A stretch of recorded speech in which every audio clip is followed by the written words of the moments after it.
भाग्य को कोसने वाले लोग। एक बार एक इंसान अपनी जिंदगी से बहुत परेशान था। वह हर समय अपने आप को कोसता रहता था कि क्या जिंदगी मिली है मुझे, क्या जीवन है, हर परेशानी मेरे साथ ही है, हर दुख मुझे ही आकर घरता है, हर झंझट मेरे ही सर पड़ती है। एक दिन इसी तरह अपने आप को बैठा हुआ कोस रहा था कि क्या नसीब है मेरा, क्या किस्मत है मेरी, क्या जिंदगी है मेरी, कि तभी अचानक एक बाज अपने शिकार को पंजों में दबाए हुए एक पेड़ पर आकर बैठ जाता है और वहीं पर अपने उस शिकार को खाने लग जाता है। यह परेशान व्यक्ति जब उस बाज को देखता है तो कहने लगता है कि क्या जिंदगी है इस बाज की, क्या जीवन जी रहा है मजे का, ना इसे खाने की चिंता, ना पीने की, ना पहनने की और ना ही परिवार की। शिकार करता है और मस्त खुली हवाओं में कभी इधर घूमता है कभी उधर घूमता है, सारे दिन आसमान में उड़ता रहता है।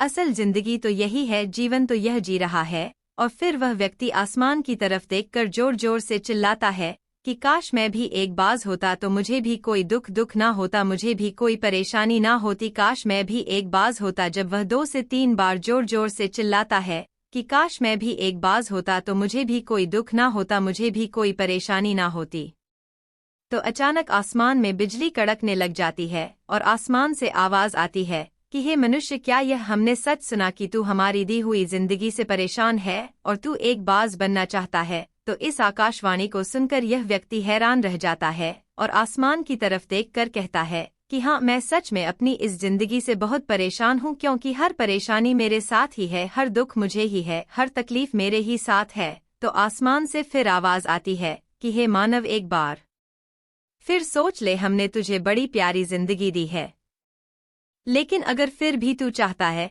कि हम तुझे बाज बना दे तो हम तुझे बाज बना देंगे, लेकिन अगर एक बार हमने तुझे बाज बना दिया तो फिर हम तुझे बाज से मनुष्य दोबारा नहीं बनाएंगे। तो यह व्यक्ति तुरंत जवाब देता है कि मैंने अच्छी तरह से सोच लिया है कि मुझे बाज ही बनना है, और एक बार बाज बनने के बाद मैं दोबारा कभी नहीं कहूँगा कि मुझे मनुष्य बनना है। तभी ऊपर से आवाज आती है कि जैसे तुम्हारी इच्छा, और वह व्यक्ति बाज बन जाता है। बाज बनते ही वह व्यक्ति खुली हवाओं में उड़ने लगता है, कभी उड़ता हुआ इधर चला जाता है, कभी उड़ता हुआ उधर चला जाता है और सोचता है क्या मजे की जिंदगी है। असल जिंदगी तो यही है, ना कोई चिंता, ना कोई परेशानी, ना कोई डर। वह सारा दिन ऊंचे आसमान में उड़ता रहता है, 2-3 मिनट पंख मारता है, उसके बाद पंख मारना बंद कर देता है और लंबे समय तक हवाओं में तैरता रहता है। इसी तरह हवाओं में तैरते हुए शाम का समय नजदीक आ जाता है तो वह सोचता है कि मेरे पास रहने का एक ठिकाना भी होना चाहिए,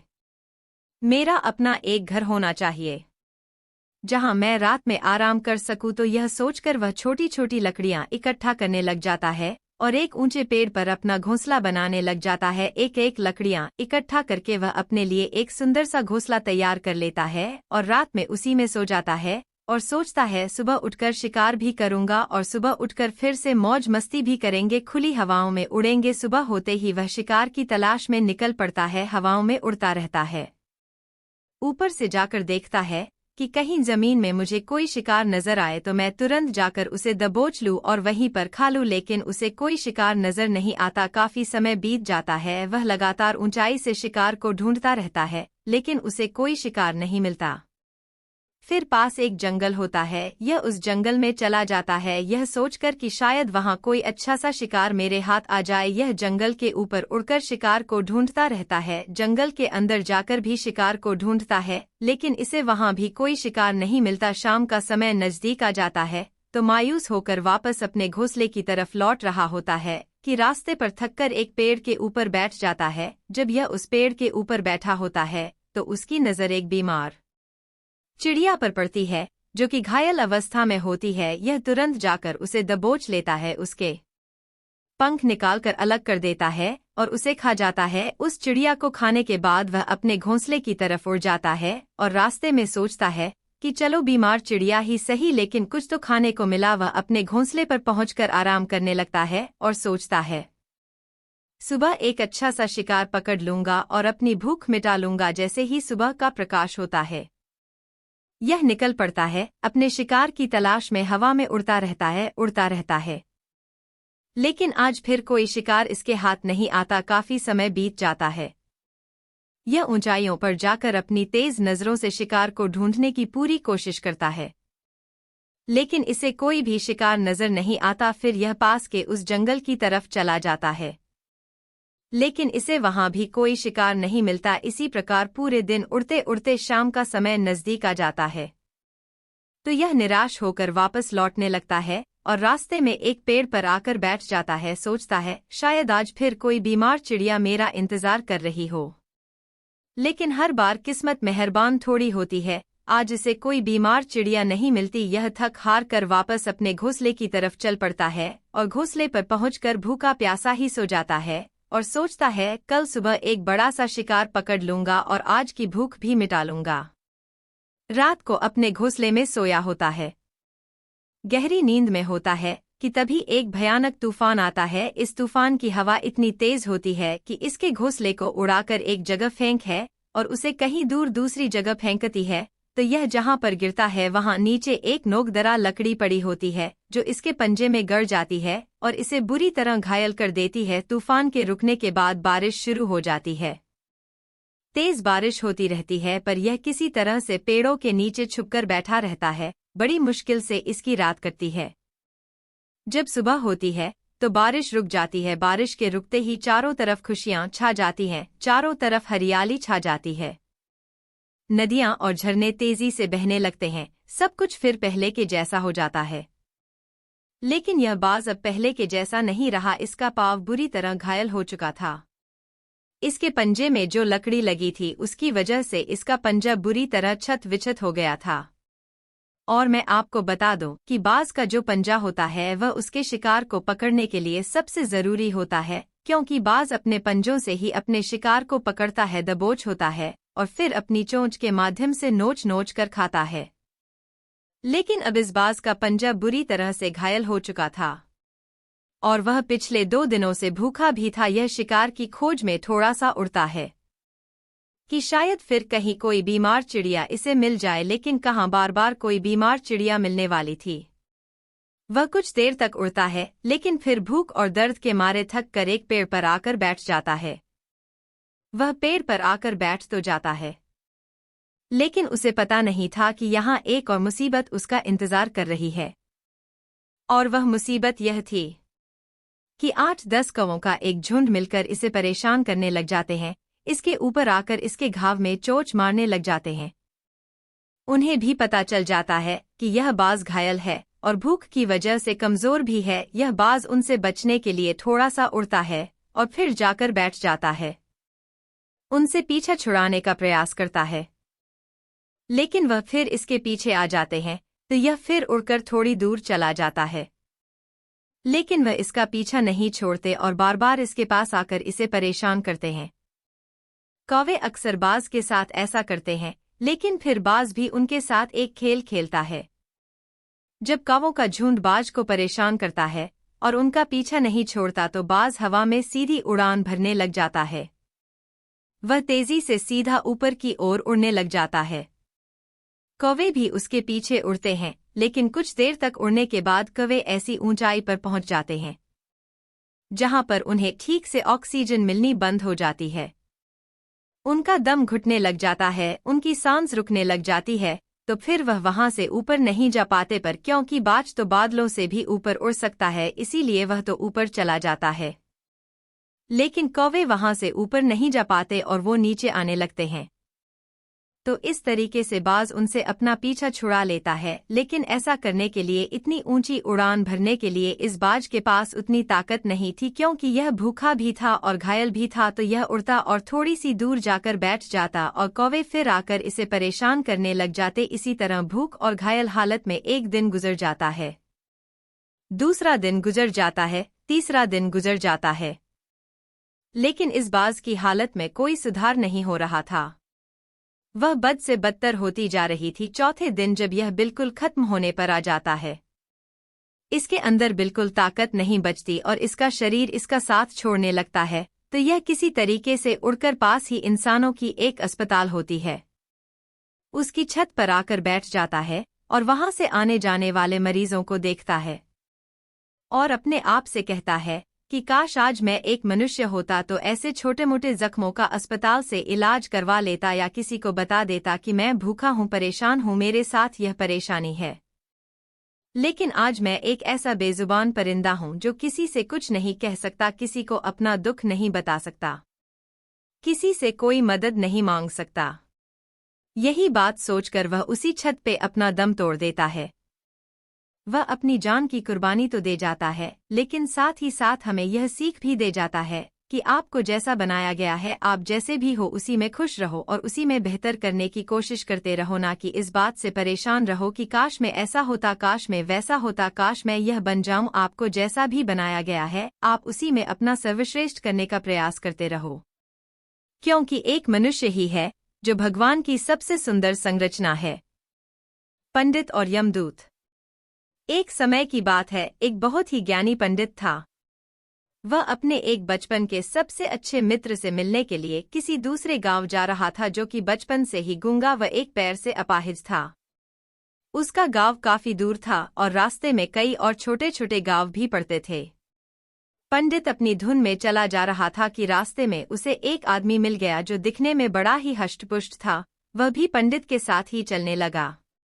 पंडित ने सोचा कि चलो अच्छा ही है, साथ साथ चलने से रास्ता जल्दी कट जाएगा। पंडित ने उस आदमी से उसका नाम पूछा तो उस आदमी ने अपना नाम महाकाल बताया। पंडित को ये नाम सुनकर बड़ा अजीब लगा, लेकिन उसने नाम के विषय में और कुछ पूछना उचित नहीं समझा। दोनों धीरे धीरे चलते रहे, तभी रास्ते में एक गांव आया। महाकाल ने पंडित से कहा, तुम आगे चलो, मुझे इस गांव में एक संदेशा देना है, मैं तुमसे आगे मिलता हूँ। ठीक है, कहकर पंडित अपनी धुन में चलता रहा। तभी एक भैंसे ने एक आदमी को मार दिया और जैसे ही भैंसे ने आदमी को मारा, लगभग तुरंत ही महाकाल वापस पंडित के पास पहुंच गया। चलते चलते दोनों आगे किसी दूसरे गांव के बाहर पहुंचे, जहां एक छोटा सा मंदिर था। ठहरने की व्यवस्था ठीक लग रही थी और क्योंकि पंडित के मित्र का गांव अभी काफी दूर था, साथ ही रात्रि होने वाली थी, इसलिए पंडित ने कहा, रात्रि होने वाली है, पूरा दिन चले हैं, थकावट भी बहुत हो चुकी है, इसलिए आज की रात हम इसी मंदिर में रुक जाते हैं। भूख भी लगी है तो भोजन भी कर लेते हैं और थोड़ा विश्राम करके सुबह फिर से आगे के लिए प्रस्थान करेंगे। महाकाल ने जवाब दिया, ठीक है, लेकिन मुझे इस गांव में किसी को कुछ सामान देना है, तो मैं सामान देकर आता हूँ, तब तक तुम भोजन कर लो, मैं बाद में खा लूंगा। और इतना कहकर वह चला गया, लेकिन उसके जाते ही कुछ देर बाद उस गांव से धुआं उठना शुरू हुआ और धीरे धीरे पूरे गांव में आग लग गई थी। पंडित को आश्चर्य हुआ। पंडित ने मन ही मन सोचा कि जहां भी ये महाकाल जाता है, वहां किसी न किसी तरह की हानि क्यों हो जाती है, जरूर कुछ गड़बड़ है। लेकिन उसने महाकाल से रात्रि में इस बात का कोई जिक्र नहीं किया। सुबह दोनों ने फिर से अपने गंतव्य की ओर चलना शुरू किया। कुछ देर बाद एक और गांव आया और महाकाल ने फिर से पंडित से कहा कि पंडित जी, आप आगे चलें, मुझे इस गांव में भी कुछ काम है, इसलिए मैं आपसे आगे मिलता हूँ। इतना कहकर महाकाल जाने लगा। लेकिन इस बार पंडित आगे नहीं बढ़ा, बल्कि खड़े होकर महाकाल को देखता रहा कि वह कहाँ जाता है और करता क्या है। तभी लोगों की आवाजें सुनाई देने लगी कि एक आदमी को सांप ने डस लिया और उस व्यक्ति की मृत्यु हो गई।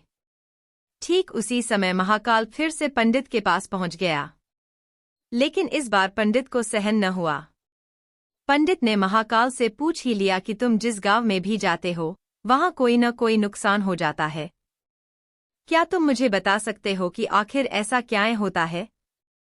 महाकाल ने जवाब दिया, पंडित जी, आप मुझे बड़े ज्ञानी मालूम पड़े थे, इसीलिए मैं आपके साथ चलने लगा था, क्योंकि ज्ञानियों का संग हमेशा अच्छा होता है। लेकिन क्या सचमुच आप अभी तक नहीं समझे कि मैं कौन हूँ? पंडित ने कहा, मैं समझ तो चुका हूँ, लेकिन कुछ शंका है, इसलिए यदि आप ही अपना उपयुक्त परिचय दे दें तो मेरे लिए आसानी होगी। महाकाल ने जवाब दिया कि मैं यमदूत हूँ और यमराज की आज्ञा से उन लोगों के प्राण हरण करता हूँ जिनकी आयु पूर्ण हो चुकी है। जबकि पंडित को पहले से ही इसी बात की शंका थी।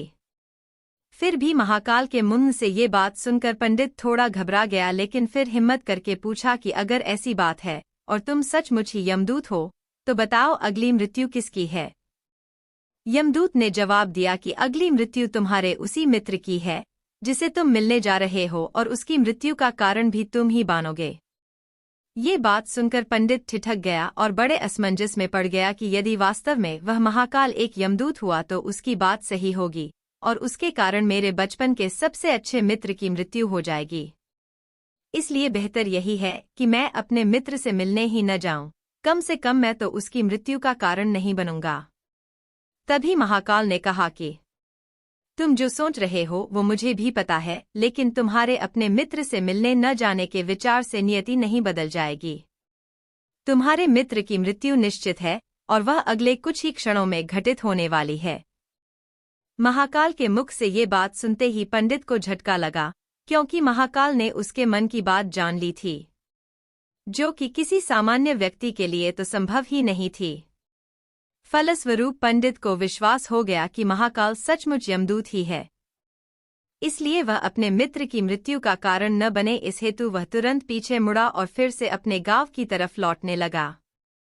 परंतु जैसे ही वह मुड़ा, सामने से उसे उसका मित्र उसी की ओर तेजी से आता हुआ दिखाई दिया, जो कि पंडित को देखकर अत्यधिक प्रसन्न लग रहा था। अपने मित्र के आने की गति को देख पंडित को ऐसा लगा जैसे कि उसका मित्र काफी समय से उसके पीछे पीछे ही आ रहा था, लेकिन क्योंकि वह बचपन से ही गूंगा व एक पैर से अपाहिज था, इसलिए न तो पंडित तक पहुंच पा रहा था और न ही पंडित को आवाज देकर रोक पा रहा था। लेकिन जैसे ही वह पंडित के पास पहुंचा, अचानक न जाने क्या हुआ और उसकी मृत्यु हो गई। पंडित हक्का बक्का सा आश्चर्य भरी नजरों से महाकाल की ओर देखने लगा, जैसे कि पूछ रहा हो कि आखिर हुआ क्या उसके मित्र को। महाकाल पंडित के मन की बात समझ गया और बोला, तुम्हारा मित्र पिछले गांव से ही तुम्हारे पीछे पीछे आ रहा था, लेकिन तुम समझ ही सकते हो कि वह अपाहिज व गूंगा होने की वजह से ही तुम तक नहीं पहुंच सका।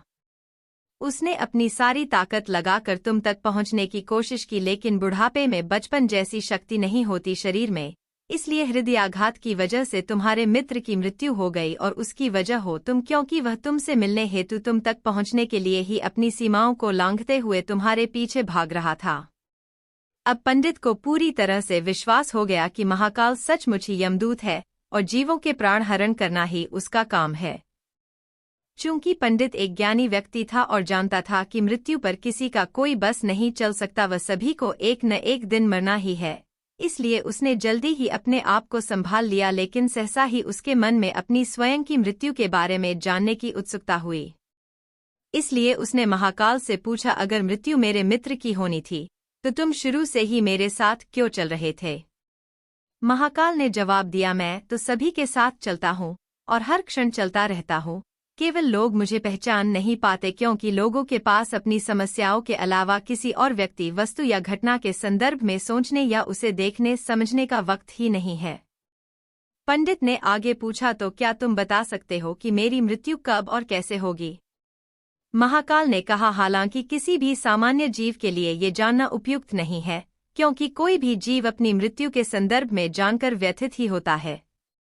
लेकिन तुम ज्ञानी व्यक्ति हो और अपने मित्र की मृत्यु को जितनी आसानी से तुमने स्वीकार कर लिया है, उसे देख मुझे ये लगता है कि तुम अपनी मृत्यु के बारे में जानकर भी व्यथित नहीं होगे। इसलिए तुम्हारी मृत्यु आज से ठीक 6 माह बाद आज ही के दिन, लेकिन किसी दूसरे राजा के राज्य में फांसी लगने से होगी। और आश्चर्य की बात यह है कि तुम स्वयं खुशी से फांसी को स्वीकार करोगे। इतना कहकर महाकाल जाने लगा, क्योंकि अब उसके पास पंडित के साथ चलते रहने का कोई कारण नहीं था। पंडित ने अपने मित्र का यथास्थिति जो भी कर्मकांड संभव था किया और फिर से अपने गांव लौट आया। लेकिन कोई व्यक्ति चाहे जितना भी ज्ञानी क्यों न हो, अपनी मृत्यु के बारे में जानने के बाद कुछ तो व्यथित होता ही है और उस मृत्यु से बचने के लिए कुछ न कुछ तो करता ही है। इसलिए पंडित ने भी किया। क्योंकि पंडित विद्वान था, इसलिए उसकी ख्याति उसके राज्य के राजा तक थी। पंडित ने सोचा कि राजा के पास तो कई ज्ञानी मंत्री होते हैं और वे उसकी इस मृत्यु से संबंधित समस्या का भी कोई न कोई समाधान तो निकाल ही देंगे। इसलिए वह पंडित राजा के दरबार में पहुंचा और राजा को सारी बात बताई। राजा ने पंडित की समस्या को अपने मंत्रियों के साथ बांटा और उनसे सलाह मांगी। अंत में सभी की सलाह से ये तय हुआ कि यदि पंडित की बात सही है तो जरूर उसकी मृत्यु 6 महीने बाद होगी, लेकिन मृत्यु तब होगी जबकि वह किसी दूसरे राज्य में जाएगा। यदि वह किसी दूसरे राज्य में जाए ही न तो मृत्यु नहीं होगी। ये सलाह राजा को भी उपयुक्त लगी, सो उसने पंडित के लिए महल में ही रहने हेतु उपयुक्त व्यवस्था करवा दी।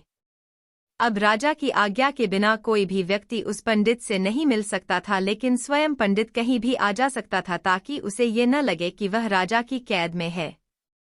हालांकि वह स्वयं ही डर के मारे कहीं आता जाता नहीं था। धीरे धीरे पंडित की मृत्यु का समय नजदीक आने लगा और आखिर वह दिन भी आ गया जब पंडित की मृत्यु होनी थी। तो जिस दिन पंडित की मृत्यु होनी थी उससे पिछली रात पंडित डर के मारे जल्दी ही सो गया, ताकि जल्दी से जल्दी वह रात और अगला दिन बीत जाए और उसकी मृत्यु टल जाए। लेकिन स्वयं पंडित को नींद में चलने की बीमारी थी और इस बीमारी के बारे में वह स्वयं भी नहीं जानता था, इसलिए राजा या किसी और से इस बीमारी का जिक्र करने अथवा किसी चिकित्सक से इस बीमारी का इलाज करवाने का तो प्रश्न ही नहीं उठाता, क्योंकि पंडित अपनी मृत्यु को लेकर बहुत चिंतित था और नींद में चलने की बीमारी का दौरा अक्सर तभी पड़ता है जब ठीक से नींद नहीं आ रही होती। इसलिए उसी रात पंडित रात को नींद में चलने का दौरा पड़ा। वह उठा और राजा के महल से निकलकर अस्तबल में आ गया। क्योंकि पंडित राजा का खास मेहमान था, इसलिए किसी भी पहरेदार ने उसे न ताए रोका न किसी तरह की पूछताछ की। अस्तबल में पहुंचकर वह सबसे तेज दौड़ने वाले घोड़े पर सवार होकर नींद की बेहोशी में ही राज्य की सीमा से बाहर दूसरे राज्य की सीमा में चला गया। इतना ही नहीं, वह दूसरे राज्य के राजा के महल में पहुंच गया और संयोग ये हुआ कि उस महल में भी किसी पहरेदार ने उसे नहीं रोका न ही कोई पूछताछ की, क्योंकि सभी लोग रात के अंतिम प्रहर की गहरी नींद में थे। वह पंडित सीधे राजा के शयन कक्ष में पहुंच गया। रानी के एक ओर उस राज्य का राजा सो रहा था, दूसरी ओर स्वयं पंडित जाकर लेट गया। सुबह हुई तो राजा ने पंडित को रानी की बगल में सोया हुआ देखा। राजा बहुत क्रोधित हुआ। पंडित का गिरफ्तार कर लिया गया। पंडित को तो खुद ही समझ में ही नहीं आ रहा था कि वह आखिर दूसरे राज्य में और सीधे राजा के ही शयन कक्ष में कैसे पहुंच गया। लेकिन वहां उसकी सुनने वाला कौन था? राजा ने पंडित को राज दरबार में हाजिर करने का हुक्म दिया। कुछ समय बाद राजा का दरबार लगा, जहां राजा ने पंडित को देखा और देखते ही इतना क्रोधित हुआ कि पंडित को फांसी पर चढ़ा दिए जाने का फरमान सुना दिया। फांसी की सजा सुनकर पंडित कांप गया। फिर भी हिम्मत कर उसने राजा से कहा कि महाराज, मैं नहीं जानता कि मैं इस राज्य में कैसे पहुंचा। मैं ये भी नहीं जानता कि मैं आपके शयन कक्ष में कैसे आ गया और आपके राज्य के किसी भी पहरेदार ने मुझे रोका क्यों नहीं, लेकिन मैं इतना जानता हूं कि आज मेरी मृत्यु होनी थी और होने जा रही है। राजा को ये बात थोड़ी अजीब लगी। उसने पूछा, तुम्हें कैसे पता कि आज तुम्हारी मृत्यु होनी थी? कहना क्या चाहते हो तुम? राजा के सवाल के जवाब में पंडित से पिछले 6 महीनों की पूरी कहानी बता दी और कहा कि महाराज, मेरा क्या, किसी भी सामान्य व्यक्ति का इतना साहस कैसे हो सकता है कि वह राजा की उपस्थिति में राजा के ही कक्ष में रानी के बगल में सो जाए। ये तो सरासर आत्महत्या ही होगी और मैं दूसरे राज्य से इस राज्य में आत्महत्या करने क्यों आऊंगा। राजा को पंडित की बात थोड़ी उपयुक्त लगी, लेकिन राजा ने सोचा कि शायद वह पंडित मृत्यु से बचने के लिए ही महाकाल और अपनी मृत्यु की भविष्यवाणी का बहाना बना रहा है। इसलिए उसने पंडित से कहा कि यदि तुम्हारी बात सत्य है और आज तुम्हारी मृत्यु का दिन है, जैसा कि महाकाल ने तुमसे कहा है, तो तुम्हारी मृत्यु का कारण मैं नहीं बनूंगा, लेकिन यदि तुम झूठ कह रहे हो तो निश्चित ही आज तुम्हारी मृत्यु का दिन है। क्योंकि पड़ोसी राज्य का राजा उसका मित्र था, इसलिए उसने तुरंत कुछ सिपाहियों के साथ दूसरे राज्य के राजा के पास पत्र भेजा और पंडित की बात की सच्चाई का प्रमाण मांगा। शाम तक भेजे गए सैनिक फिर से लौटे और उन्होंने आकर बताया कि महाराज, पंडित जो कह रहा है वह सच है। दूसरे राज्य के राजा ने पंडित को अपने महल में ही रहने की संपूर्ण व्यवस्था दे रखी थी और पिछले 6 महीने से ये पंडित राजा का मेहमान था। कल रात राजा स्वयं इससे अंतिम बार इसके शयन कक्ष में मिले थे और उसके बाद ये इस राज्य में कैसे पहुंच गया, इसकी जानकारी किसी को नहीं है। इसलिए उस राज्य के राजा के अनुसार पंडित को फांसी की सजा दिया जाना उचित नहीं है। लेकिन अब राजा के लिए एक नई समस्या आ गई, क्योंकि उसने बिना पूरी बात जाने ही पंडित को फांसी की सजा सुना दी थी। इसलिए अब यदि पंडित को फांसी न दी जाए तो राजा के कथन का अपमान हो, और यदि राजा द्वारा दी गई सजा का मान रखा जाए तो पंडित की बेवजह मृत्यु हो जाए। राजा ने अपनी इस समस्या का जिक्र अपने अन्य मंत्रियों से किया और सभी मंत्रियों ने आपस में चर्चा कर ये सुझाव दिया कि महाराज, आप पंडित को कच्चे सूत के एक धागे से फांसी लगवा दें। इससे आपके वचन का मान भी रहेगा और सूत के धागे से लगी फांसी से पंडित की मृत्यु भी नहीं होगी, जिससे उसके प्राण भी बच जाएंगे। राजा को ये विचार उपयुक्त लगा और उसने ऐसा ही आदेश सुनाया। पंडित के लिए सूत के धागे का फांसी का फंदा बनाया गया और नियमानुसार पंडित को फांसी पर चढ़ाया जाने लगा। सभी खुश थे कि न तो पंडित मरेगा, न राजा का वचन झूठा पड़ेगा। पंडित को भी विश्वास था कि सूत के धागे से तो उसकी मृत्यु नहीं होगी, इसलिए वह भी खुशी खुशी फांसी चढ़ने को तैयार था, जैसा कि महाकाल ने उसे कहा था। लेकिन जैसे ही पंडित को फांसी दी गई, सूत का धागा तो टूट गया, लेकिन टूटने से पहले उसने अपना काम कर दिया। पंडित के गले की नस कट चुकी थी उस सूत के धागे से, और पंडित जमीन पर पड़ा तड़प रहा था। हर धड़कन के साथ उसके गले से खून की फुहार निकल रही थी और देखते ही देखते कुछ ही क्षणों में पंडित का शरीर पूरी तरह से शांत हो गया। सभी लोग आश्चर्यचकित हक्के बक्के से पंडित को मरते हुए देखते रहे। किसी को विश्वास ही नहीं हो रहा था कि एक कमजायर से सूत के धागे से किसी की मृत्यु हो सकती है, लेकिन घटना घट चुकी थी। नियति ने अपना काम कर दिया था। जो होना होता है वह होकर ही रहता है। हम चाहे जितनी सावधानियां बरतें या चाहे जितने उपाय कर लें, लेकिन हर घटना और उस घटना का सारा ताना बाना पहले से निश्चित है, जिसे हम रत्ती भर भी इधर उधर नहीं कर सकते। इसीलिए ईश्वर ने हमें भविष्य जानने की क्षमता नहीं दी है, ताकि हम अपने जीवन को ज्यादा बेहतर तरीके से जी सकें। इसलिए नियति की योजना को कोई नहीं डाल सकता।